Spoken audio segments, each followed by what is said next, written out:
Forbes magazine have released their top 10 pound for pound moneymakers in boxing list. And it's an interesting read. Now, I've never been one of those kind of guys to watch a next man's pockets. Whatever the next man is making is whatever the next man is making. The only time I'll kick up a fuss is when either he's doing it by foul means or he's getting ripped off and he's not making as much as he should be making. But other than that, I don't care what the next guy makes. If he's happy, I'm happy. That's his life. It ain't my life. So I'm not one of these kind of people to say, oh, my favorite boxer is making more than your favorite boxer. Ha ha. I don't care about that. That's foolishness. You know, I'm not living the life of my favorite boxer and neither are you. So why the hell would we care about what they're making? As long as they ain't getting ripped off, I'm happy for them. Anyway, I'm going to go through the list. And the reason I talk about this list as well is because it shows how far certain fighters' market value has fallen. And it also shows how high certain fighters' market value has risen in recent times. And there's a couple spots on the list which did surprise me. So I'm going to start at number 10. In fact, should I read through the article? I will link to this article in the description below. Maybe I'll read through the article. If the article goes from 1 down to 10, I won't read it. But if it goes from 10 to 1, no, it don't. Okay, I'll start from number 10 then. In at number 10 on the Forbes magazine boxing top earners list is Vasyl Lomachenko. Not really surprised to see him in at number 10. He did have a successful 2016. He was involved in some big fights, so he's in at number 10. Number 9 is Terence Crawford. He fought a pay-per-view against Viktor Postol. I believe that was in 2016, it was. It didn't do particularly well. I think it did like, what was it, 90,000 or something? It did pretty poor numbers for his first pay-per-view, which to me shows that he's not yet ready for pay-per-view. They've got a long way to go with Crawford in terms of building him as a brand. Top Rank need to do better than they have done so far. And to be fair, Crawford's performance against Viktor Postol wasn't his most exciting. He's definitely put on more exciting performances than that in the past. And he's going to need to in the future to be able to get his pay-per-view numbers where I'm sure he and his promoter wants them to be. So anyway, that's number 9, Terence Crawford. In at number 8 is Deontay Wilder. Now, some of you may be saying, how can Wilder be a higher earner than Terence Crawford and Lomachenko when he hasn't faced anywhere near as good opposition as those two guys have? Well, the short answer is he's a heavyweight. And generally speaking, heavyweights get paid more than the guys in the lighter weights. There are always exceptions, but generally speaking, that's how it goes. People are willing to pay more for whatever reason to see big guys beat each other up than smaller guys, especially when you're dealing with a casual boxing fan. And the casual boxing fan is the one who ultimately drives the industry. Without the casual boxing fan, none of these fighters would be millionaires if it was only us hardcores that were watching. So Wilder's in at number 8. Number 7 is Keith Thurman. Now, Thurman is in one of the lower weight divisions, a welterweight. So personally, I'm actually surprised that he's above the likes of a Terence Crawford and Vasyl Lomachenko, particularly Crawford, because Crawford has got a really big fan base in his home state of Nebraska and his hometown of Omaha. And he has been a pay-per-view headliner. Keith Thurman, as far as I'm aware, has never headlined a pay-per-view. Correct me if I'm wrong on that. So I'm surprised to see Keith Thurman at number 7. Number 6 is a tie with Vladimir Klitschko and Anthony Joshua. Now, Vladimir Klitschko never fought in 2016. So I'm not sure how he's even on the list in terms of the top earners. What did he earn money from in 2016? You tell me. Anthony Joshua's on the list tied with him. And I'm not surprised he's in the top 10, but I am surprised that there are certain fighters above him. And I'll get to that in a second. Number 5 on the list is Manny Pacquiao. Now, I'm not surprised that Pacquiao is so far down the list. Back in the days, he would have been number 2 only to Floyd Mayweather. Now he's at number 5.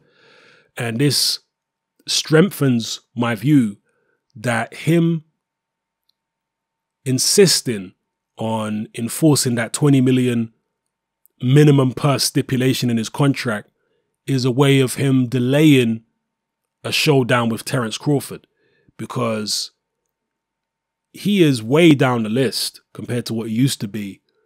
And I just don't see a Terence Crawford fight generating enough money to justify Pacquiao getting 20 million.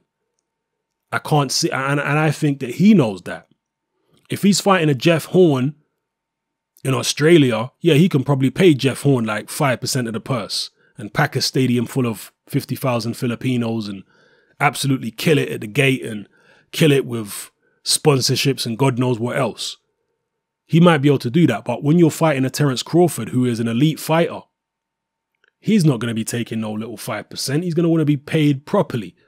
I'm sure he's not going to try and demand as much money as Pacquiao, because Pacquiao's still a much bigger star than Terence Crawford is, even though his market value has fallen substantially.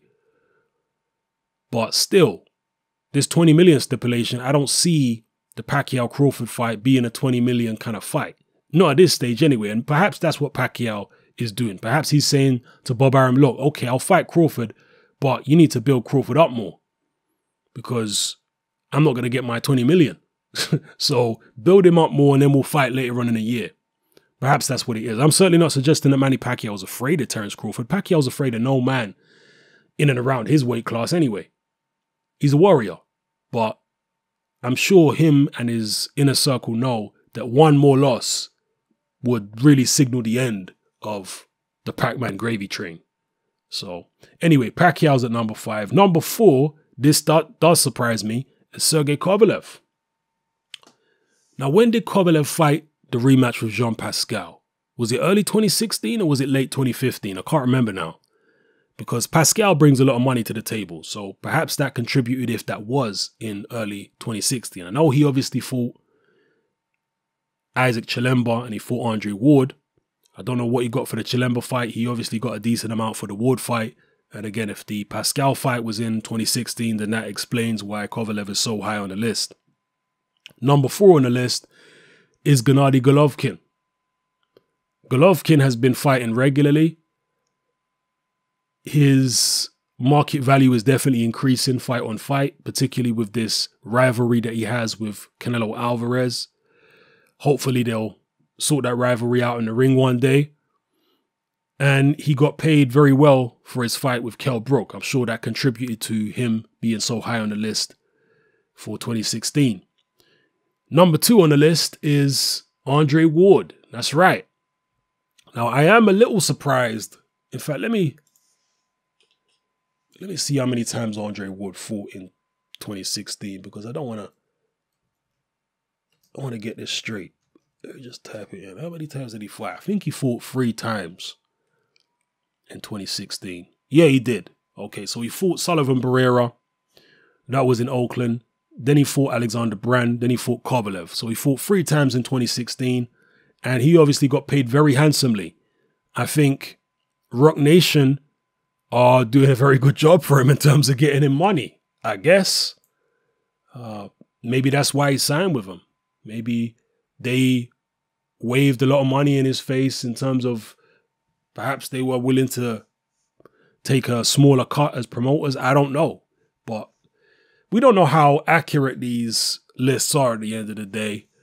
We don't know if these are just basic purses and they are not factoring in ticket sales and pay-per-view and all the other stuff, sponsorships. Perhaps they're not. Perhaps these are just basic purses that they're basing it on. So it can be a bit misleading. If you factored in all the other stuff, the list could look totally different, you know, assuming they're not factoring it in. Whatever the case may be, Rock Nation have to deserve some credit for getting Andre Ward the money they've got him. So he's in at number 2. And the number 1, I'm sure nobody will be surprised, it is Saul Canelo Alvarez. That's right. Cinnamon, the redhead boy, is in at number 1 on boxing's top earners list, according to Forbes magazine. He is the only real huge star in boxing at the moment. With the retirement of Mayweather, with the diminishing market value of Manny Pacquiao, Canelo is reigning supreme right now. I think there is the potential for Anthony Joshua to get up there on that list. particularly if he can crack the American market. A big showdown with Deontay Wilder in the United States might help him. But for now, Canelo Alvarez reigns supreme. He's doing more pay-per-view numbers than anybody else. He's packing out huge stadiums, and he's the man right now in boxing in terms of profile and in terms of market value. But that's a double-edged sword, because since he's such a big star, he can get away with fighting opposition which is maybe not as good as he should be fighting and still get paid handsomely for it. And some people may say the same about the likes of Anthony Joshua and even Deontay Wilder, a couple of people in the list. Some people might even say that about Gennady Golovkin. But certainly when it comes to Canelo, his earning is at such a level that you could throw him in with a road sweeper and he'd probably do 250, 300, 400,000 buyers on pay-per-view. That's how powerful he is right now in the game of boxing. So nobody is surprised to see Canelo at the top.